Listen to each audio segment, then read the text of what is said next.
Les délégués algériens, au nombre de 8, refusèrent de s'associer à cette trêve. Mais la conférence s'ouvrit cependant. La discussion n'a pas été utile parce que c'était un dialogue de sourds. Après quelque temps, on tournait en rond.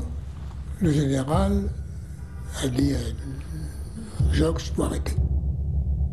Après 3 semaines de discussion, c'est M. Jox lui-même qui annonça aux journalistes que les pourparlers étaient non pas rompus, mais interrompus.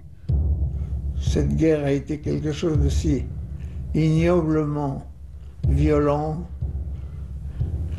que je ne pouvais pas en finir. شوفوا روحنا أكثر منهم وأكبر منهم. علاه؟ خاطر احنا في الميدان. ثبتنا باللي كان جيش التحرير وجيش التحرير اللي هو قاسى 7 سنوات ونص. J'ai trouvé que le général avait un peu tergiversé.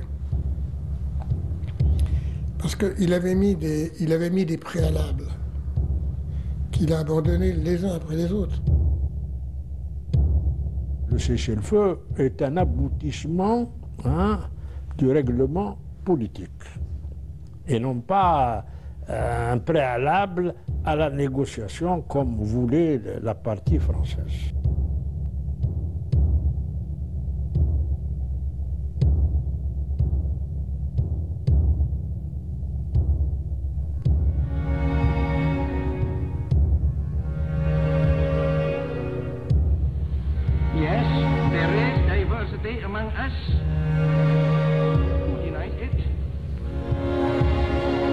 Bandung, 1955. La conférence des pays non alignés met en évidence l'œuvre de la diplomatie algérienne à l'encontre du colonialisme. Quelques mois seulement après le déclenchement de la révolution du 1er novembre 1954. Cette dualité dans le combat tel que proclamé par la déclaration du 1er novembre confortera la révolution qui sera couronnée de négociations avec l'ennemi. L'évolution du combat libérateur et l'émergence de la question algérienne sur la scène internationale ont abouti à des contacts secrets qui seront noués par les deux parties dans plusieurs capitales, à savoir Le Caire, Rome et Belgrade. Avant 1958, il y a eu beaucoup de contacts secrets. En 1955, 1956, surtout en 1956 et même en 1957. Mais c'était des contacts plutôt de sondage de la part des gouvernants français à l'époque, en particulier de Guy Mollet. C'était des choses qui n'avançaient pas beaucoup. On nous proposait que l'ambassadeur de France qui est en Algérie devienne le haut commissaire de l'Algérie, des trucs comme ça, très formels, mais qui ne faisaient pas avancer notre cause, étant donné que nous exigeons l'indépendance. En 1958, le général de Gaulle arrive au pouvoir en France. Il entamait ses fonctions de président en effectuant une visite en Algérie durant laquelle il fera part de sa politique drastique. Un stratagème politico-militaire dans le but de mettre terme aux actions devenues alors multiples de la révolution algérienne et à s'exhiber par le même en qualité de force nouvelle. Et il ne savait pas très bien comment s'y prendre. Il a d'abord mis le paquet militaire en 58 et 59. L'armée française a été dotée de moyens d'une super puissance militaire sur le terrain et de ce fait, la négociation a paru laborieuse, voire impossible. De Gaulle n'y croyait pas, mais il a vu que sur le terrain aussi, les Algériens résistaient. وعمر الشعب الجزائري ما حط سلاح وعمر الشعب الجزائري ما ردخ لفرنسا. هذيك هي القوة تاعنا جاية من الشعب، جاية من قضيتنا قضية حق. La guerre d'Algérie continuant, s'aggravant de plus en plus, et isolement qui se fait sur le plan international en ce qui concerne la France. 19 septembre 1958. Création du GPRA. Farhat Abbas est nommé à sa tête. Sur le plan international, les choses ne se décomptent pas. La France, quant à elle, répondra par des escalades militaires causant crimes et tortures. ainsi que par la stratégie d'isoler le peuple de sa révolution en décrétant zone interdite et centre de détention militaire. Les lignes électrifiées Charles-et-Maurice sont renforcées. Et De Gaulle, naturellement, a commencé par lancer des formules qui étaient spectaculaires, mais qui n'apportaient pas grand-chose.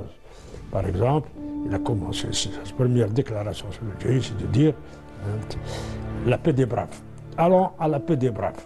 Qu'est-ce que c'est la paix des braves? La paix des braves, c'est que les éléments de l'ALN rejoignent la première caserne qui se trouve devant eux et rendent leurs armes. Ils rentrent chez eux tranquillement, ils ne seront pas poursuivis.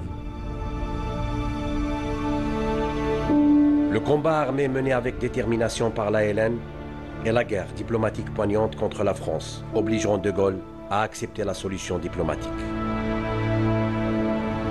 Je m'engage à consulter les Algériens dans leurs 12 départements au sujet du destin qu'ils veulent adopter.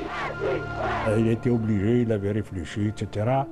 Et il a lancé en septembre 1959, ça c'était un grand tournant, le principe du recours à l'autodétermination. Le 28 septembre 1959, le GPRA avait répondu « Oui, nous sommes d'accord pour l'autodétermination. Ahlan wa sahlan. » Seulement l'autodétermination, il faut nous dire sur quelle assiette territoriale elle doit s'exercer. L'autodétermination se traduit par un référendum.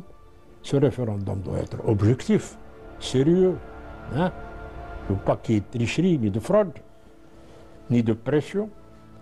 Et d'autre part, ce référendum, où va-t-il se dérouler? Alors là, De Gaulle, quand il a fait sa déclaration sur le recours à l'autodétermination, il a parlé de l'Algérie du Nord. Et il a occulté complètement le Sahara, tous les départements du Sud, c'est-à-dire, à l'époque, les Oasis et la Saoura. Ça, il n'en a pas parlé. Et la réponse du GPRA, c'est de dire, oui, d'accord pour cette nation, mais quand même, il faut qu'elle soit sur tout le territoire. Et nous avions ce principe que le territoire algérien doit être bien défini, les frontières doivent être bien précisées. Il s'agit pour nous des frontières qui existaient le 1er novembre 1954. C'est alors que des contacts secrets vont être entamés par le GPRA et l'État colonial français. La rencontre de Melun vient s'inscrire aux annales des négociations le 25 juin 1960. Déjà, au mois de juin 1960, quand il y a eu les entrevues de Melun, c'était parce que le général avait fait dire, par des intermédiaires, à Ferhat Abbas, qu'il souhaitait le rencontrer. Et c'est pour ça que Ferhat Abbas avait envoyé des émissaires à Melun. Et ça a tourné court parce que le général faisait du cessez-le-feu un préalable à toute négociation. Et ce préalable n'a pas été accepté. Et c'est vrai que ça en dit assez long sur ce que pouvait représenter d'échec une négociation mal préparée. La négociation a été mal préparée parce qu'il y a eu des épisodes insensés. Le général de Gaulle avait proposé aux Algériens de venir. Ça a été Melun en 1960. Mais on avait tellement dit au général que les Algériens n'accepteraient pas que Melun a été improvisé. Que faire de Melun? Et vous savez ce qu'on a fait?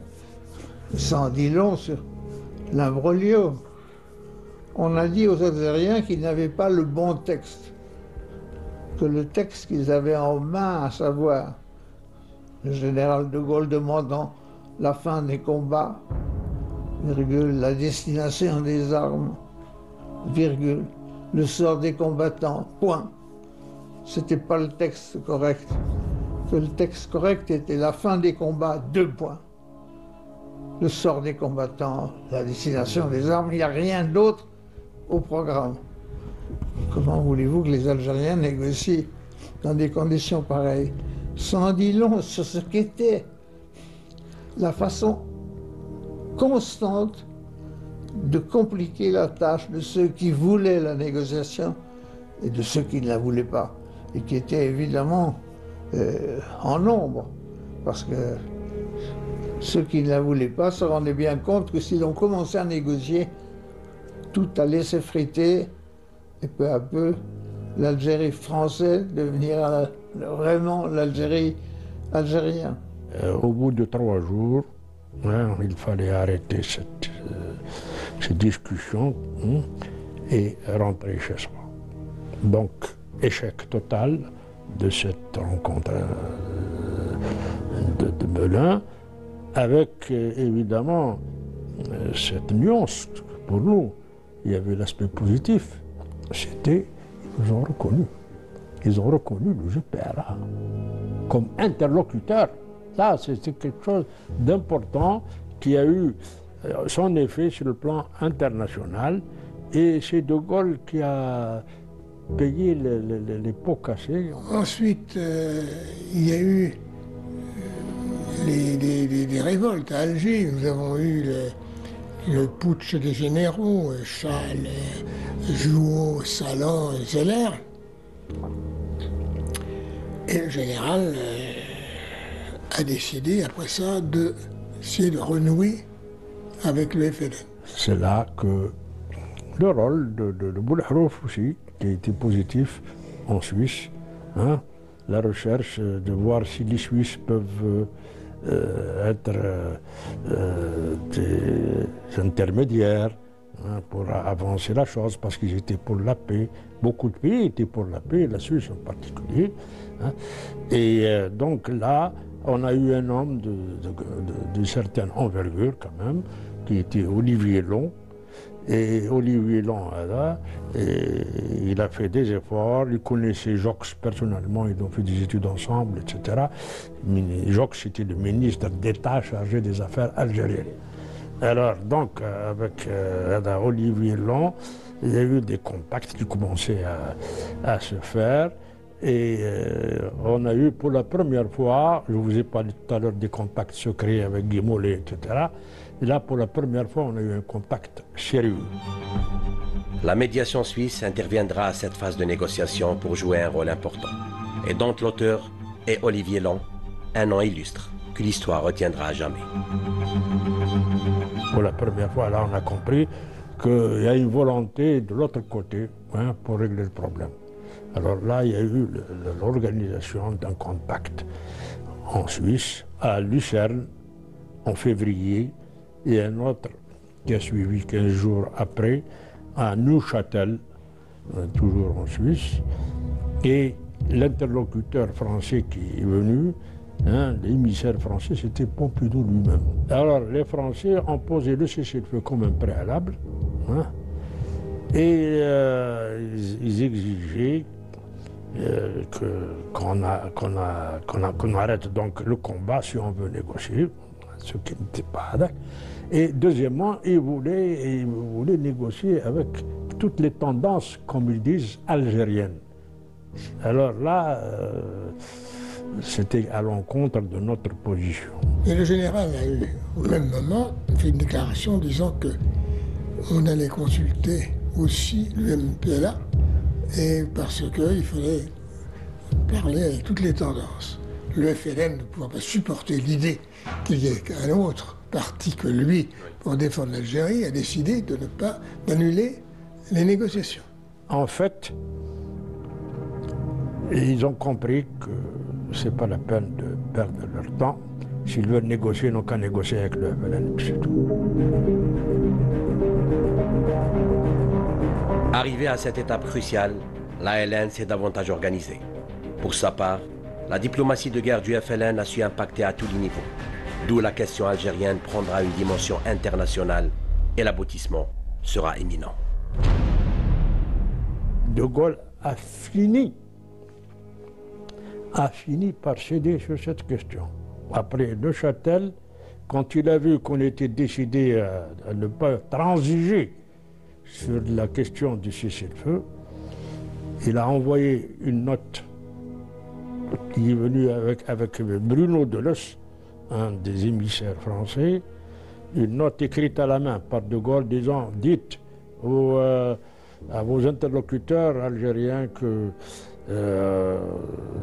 faut ouvrir la négociation publique et officielle sans aucun préalable, ni d'un part et d'autre. » D'accord, on est contre tout préalable, nous, on est prêt à négocier. Des attentats visant à déchoir De Gaulle ont eu lieu. Les premières négociations débuteront le 20 mai 1961, mais durant lesquelles les questions essentielles ne trouveront pas de solution. Comme nous avons eu l'occasion de le déclarer, l'Algérie veut accéder à la vie internationale sans complexe, avec le désir sincère de coopérer avec tous les peuples et d'apporter sa modeste contribution au progrès humain. Nommé par De Gaulle, en succession à Paul Delouvrier qui refusait de rencontrer la délégation du FLN, Yves Roland-Bicard est chargé du dossier économique. Le dernier témoin de la délégation française aux premiers accords d'Évian nous raconte.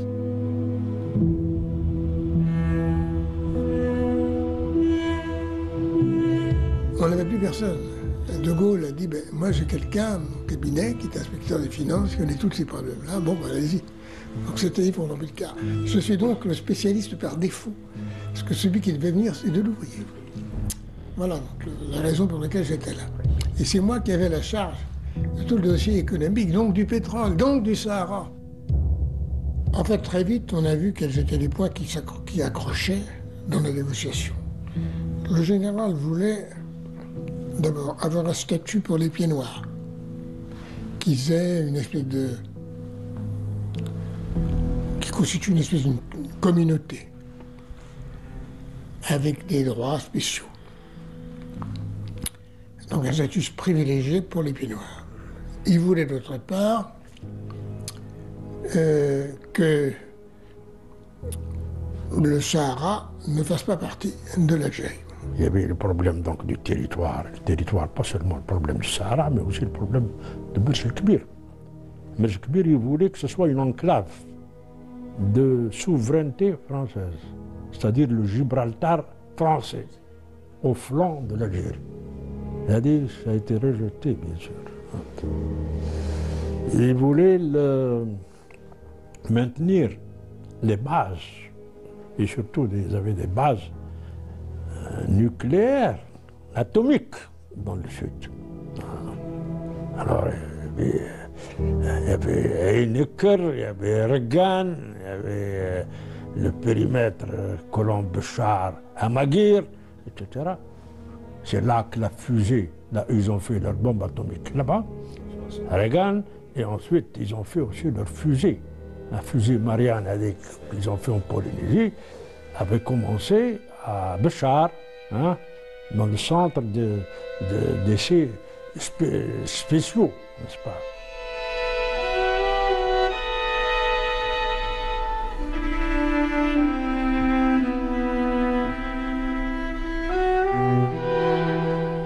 Quand, au premier Évian,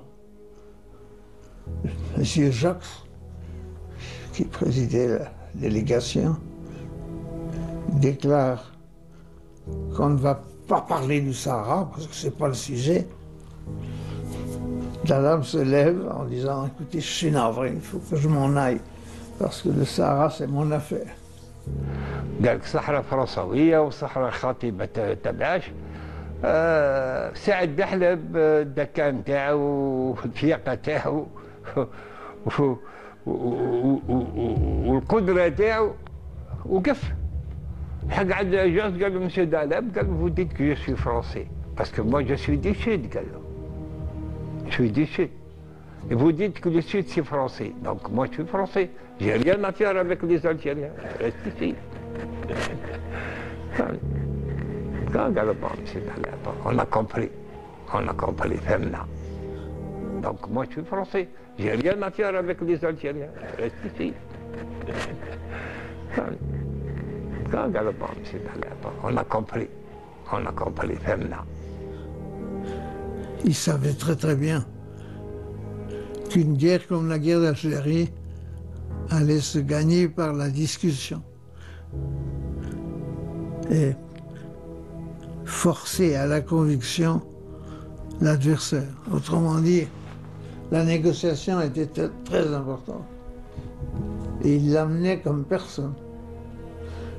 Il l'amenait aussi avec un humour, je dirais un humour campagnard. C'est pas ce que j'appellerais un paysan, en sens, pour moi, je suis d'origine paysanne et je considère que le paysan a naturellement une part de ruse et de ce fait finit toujours par l'emporter. Ce que Krim Belkacem, qui dirigeait la délégation algérienne, a résumé en disant « Nous sommes pour l'unité du peuple, donc on va pas faire des distinctions entre les Algériens. Les pieds noirs sont bienvenus pour être algériens s'ils y restent, mais ils seront traités comme les autres. Ils n'auront pas un statut particulier. Et puis l'unité du territoire. Nous n'entendons pas qu'il y ait une parcelle quelconque du territoire qui échappe à notre souveraineté. Le premier Évian a eu lieu en fait trop tôt. Rien n'était prêt, il n'y avait pas de carte commune, il n'y avait pas de dossier établi. Les Algériens se sont trouvés devant un tapis vert. Les Français avaient d'ailleurs tendance à dire quand les Algériens verront un tapis vert, ils vont se plier. Oui, le tapis vert n'a pas eu d'effet. Le tapis vert n'a pas effrayé les Algériens, pas plus que la guerre psychologique pratiquée par la France. Des conférences de presse ont été organisées pour expliquer les positions algériennes. Animées par le porte-parole de la délégation Reda Malek, elles ont servi de tribune au GPRA pour transmettre ces messages. À Évian, c'était une position très difficile parce que on négociait sur la place publique. Après chaque réunion, il y avait Thibault qui devait faire un compte-rendu à la presse. Les Algériens faisaient la même chose de leur côté en Suisse. Et c'est pas sur la place publique qu'on peut négocier des choses comme ça. Et on ne peut pas faire sur la place publique, mais on est obligé, nous, on est pour la transparence. Il fallait prendre à témoin l'opinion mondiale. Ça, l'histoire de Melun, où on ne peut pas non plus nous dire, on ne peut pas faire des négociations enfermées dans une préfecture. Hein? Ça aussi, ça ne marche pas. Alors, les choses étaient là. Le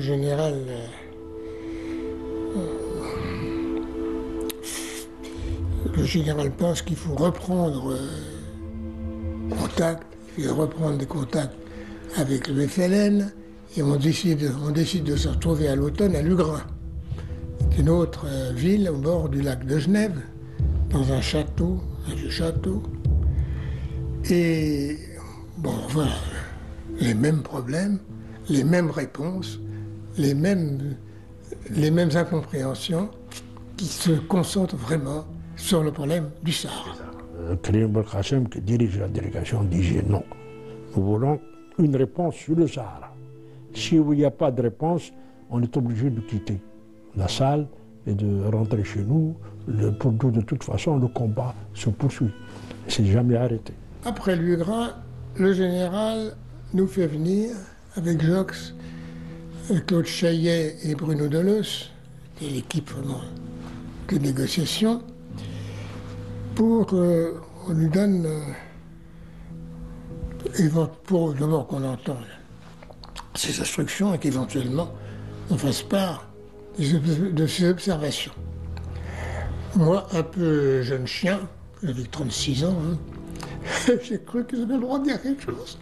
Et j'ai dit, mon général, moi, j'ai des états d'âme quand on aborde la question du Sahara. C'est moi qui en suis chargé. Je sais d'avance que lorsque j'exposerai ce texte, ça va faire casser la négociation. Pour moi, le Sahara fait partie de l'Algérie. Je pense que vous ne pouvez pas espérer arriver à mettre fin aux hostilités par un accord avec le FLN sans trouver une solution qui maintienne le Sahara dans la souveraineté algérienne. On peut sans doute négocier avec eux pour avoir des garanties sur l'exploitation du pétrole et du gaz, mais il faut que la souveraineté leur soit reconnue. Il me répond d'un air un peu méprisant. Vos états d'âme ne m'intéressent pas. Je dis, mon pauvre ami, ce jeune chien tout à fait mouché, qui ne fait pas ma surprise. 8 jours après, un discours du général au cours d'une interview qu'il a donnée à l'Élysée. Et qui peut penser que l'Algérie pourrait un jour renoncer au Sahara? Nous pourrions sans doute trouver un accord.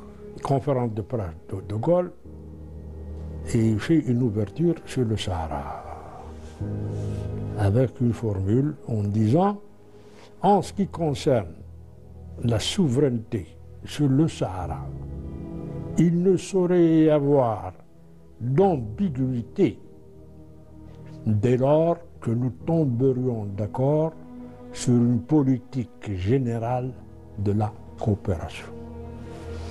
Voilà. Reda Amalek m'a dit ensuite, quand on a entendu ça, on s'est dit, ben voilà, maintenant on va pouvoir trouver peut-être un accord. Et De Gaulle décide à ce moment-là de changer de méthode. On ne va plus aller négocier sur la place publique. Comme c'était le cas à Évian et à Lugrain. Il demande à Pompidou, qui n'était à ce moment-là directeur général de la Banque Rothschild, mais qui avait été son directeur de cabinet, à Matignon, pendant la période où il était président du Conseil. Et il lui demande de prendre contact avec le FLN pour savoir s'ils sont prêts à négocier et à quelles conditions. Je ne sais pas ce qui s'est passé, là. Tout ce que je sais, c'est que Pompidou est revenu, après ça, qu'il a rendu compte au général et à Jox, en disant oui, les Algériens sont sérieux, ils sont prêts à négocier.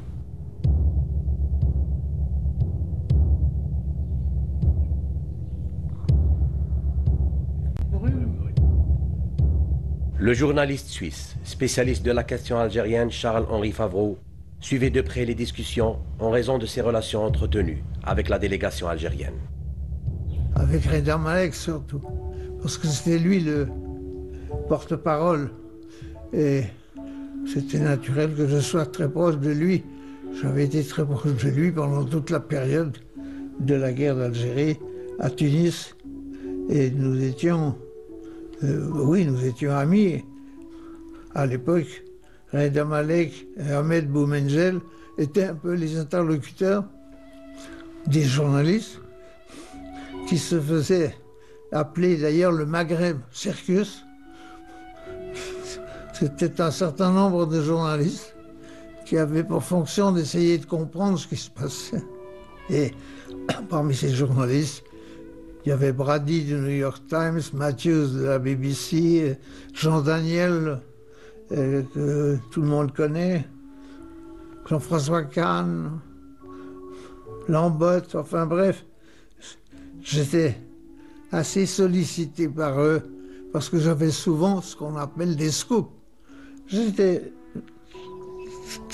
très prudent, dans le sens qu'il fallait absolument éviter une chose, c'était que la guerre continuât.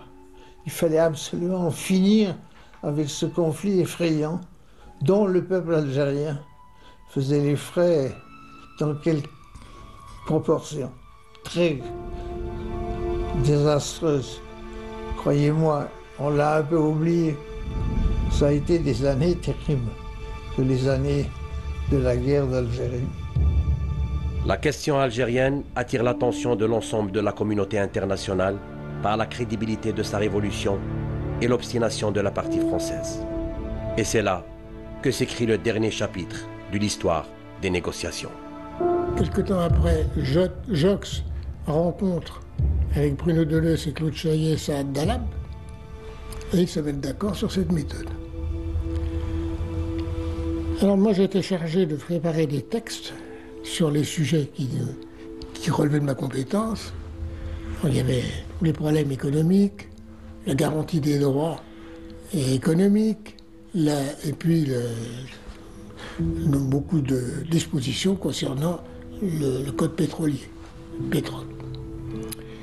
Et je donnais ces textes à Bruno Deleuze et à Claude Chaillet, qui eux-mêmes les discutaient, je pense, avec Ben Yahya, qui était un de leurs interlocuteurs secrets. Et ils me renvoyaient des textes en me disant, écoutez, là il faudrait changer ci, oui, il faudrait déployer de ça, etc. Mais dans l'ensemble, ça peut aller. Les négociations d'ailleurs ont été menées sur le pétrole de manière classique, comme elles ont été menées à peu près partout dans le monde, entre compagnies et gouvernements. Et l'Algérie a toujours respecté scrupuleusement ses engagements. Le 18 février, à 2h du matin, on a paraphé les textes. Et puis, on a décidé de se revoir pour faire la signature officielle à Évian. L'organisation de l'armée secrète, OAS, lança une série d'attentats terroristes. Le mythe de l'Algérie française commença à s'effondrer. Dans ce contexte particulier, le Conseil national de la Révolution CNRA approuva le projet. Évian 2 fut la dernière étape, aboutissant à la signature finale du cessez-le-feu entré en vigueur le 19 mars 1962.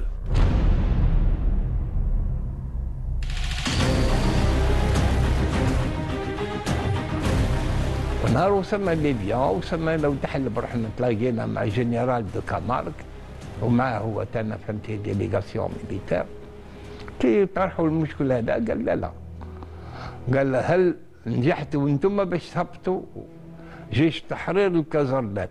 قال ما نجحتوش. وشي اللي ما ربحتوهش على الارض تحبوا تربحوه على الطابله؟ قال لا قال جيش تحرير ما يهوش الكازرنات ونطلبوا احنا للامن وباش يعني السلسل في هذا يعني ايقاف النار يكون عنده مفعوليه. لابد من الجيش الفرنسي لما يغادر التكنه تاعو باش ينزل الميناء باش يركب يروح لبلاده يروح لفرنسا لازم يكون عنده رخصه من قائد الولايه ولا قائد المنطقه ولا قائد الناحيه، يحط له الخاتم نتاعو باللي مسرحه يخرج من التكانه ويهود للميناء. وهذه فرضناها على الفرنساويين وقبلوها الفرنساويين. هو جيش فرنسا صبح هو تحت الرقابه تاع جيش التحرير ومش جيش التحرير اللي صبح في التكانات حط السلاح نتاعو. L'Algérie est devenue ce grand espace. Nous n'avons pas, durant la négociation, découvert que l'abandon soudain du refus du général de Gaulle ait été la seule réussite. La réussite, ça a été qu'à un moment donné, on en finisse. Et ça a été un tel désastre, ça a été une telle horreur. Cette guerre a été quelque chose de si ignoblement violent qu'elle ne pouvait pas en finir. كي جاو ليبيان الثاني هنا ما جاوش هما رابحين، جاو هما خاسرين. احنا واش الثوره فاش خسرتهم في الرجال سي قتلنا العسكر، قتلوا منا وقتلنا منهم صح، بصح الخساره تاع فرنسا وين؟ سيك طيحنا دو ريبوبليك وطيحنا سان غوفرنمون ولا كاس تاع فرنسا الصندوق المالي تاع فرنسا فرغ. Pour les pieds noirs, c'est l'abomination des désolations. J'ai vu arriver ici 2 familles de pieds noirs qui ont acheté des appartements. Et pour eux, j'étais le diable. Parce qu'ils ont su que j'avais fait partie des négociateurs. Oh là là, ça s'est passé tout ça. Non, ce qui est terrible, c'est tout ce qu'on a pu dire ensuite sur le fait qu'on avait bradé, etc. On a dit le général a tout bradé. Je dis, moi, je ne suis pas du tout, c'est vous, pieds noirs, par votre aveuglement. Vous n'avez toujours refusé toute évolution. Ça a commencé en 1936, hein, avec le gouverneur Violette. Vous n'avez jamais accepté de partager le pouvoir. Vous avez, quand il y a eu le statut de l'Algérie qui a été fait par Neglen, vous avez tout fait pour le saboter. Et vous avez fait tout ce qu'il fallait pour qu'on en arrive à ça. واحنا منا باللي الشعب بتاعنا شعب عظيم. شعب عظيم.